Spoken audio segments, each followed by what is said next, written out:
All right, guys, back here for number 2 from 2018. So it says particle moves along the x-axis with this velocity. I've already put that in my calculator.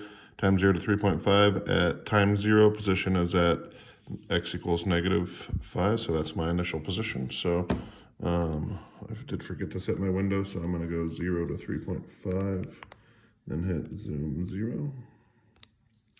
And I'll have a picture of my graph over this time interval. And it says, find the acceleration of the particle at time t equals 3. I don't have to do this by hand, this calculator problem, so I'll just come over here and hit second, calculate derivative at 3. I get -2.118. Or a of 3 equals -2.118. And it says the position of the particle at time 3. So if I want to find the position of the particle at time 3, I've got to take the integral of this from time 0 to time 3. So I'll do the integral from 0 to 3 of v of t. And that will be the change over that time. And I know I started at position -5, so I'll add a -5 to that. So I'm going to go over here and do second, calculate 7, 0 to 3. I'm going to take that number and I'm going to subtract 5 from it, so I get -1.760. Okay, then it says evaluate this, and then evaluate this, and then interpret the meaning of the integral in the context of this problem. So this will be displacement or change in position. This will be total distance traveled. So we'll do second, calculate 7, 0 to 3.5.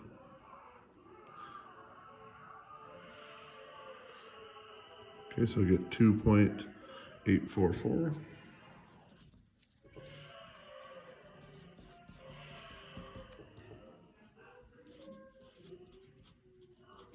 And then if I'm going to do this one, I gotta come back here. Let me see if I can do this. So second, insert, then I'll go math, number, absolute. I don't know if this will work or not. I've never done this. Oh, looks good. I'm gonna close off this here. Then I'll do second, calculate 7.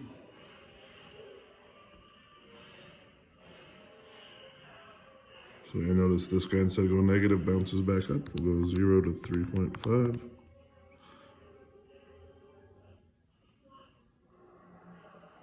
There it goes, filling up, always very satisfying.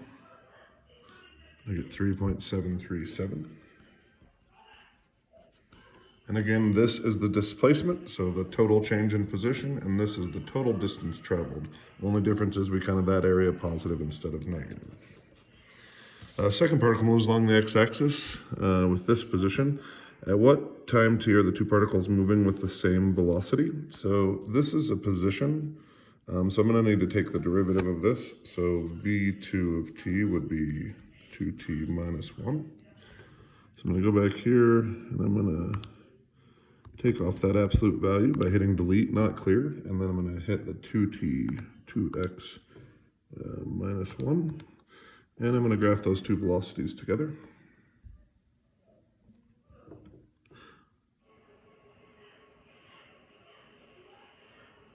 And then I'm going to hit second, calculate intersect. Looks like they only hit the one time. And that time is at t equals 1.571 is the time that they are. That's some good handwriting there. That's the time that the velocities are the same, so pretty straightforward there. All right, guys, I'll see you for number 3 here soon.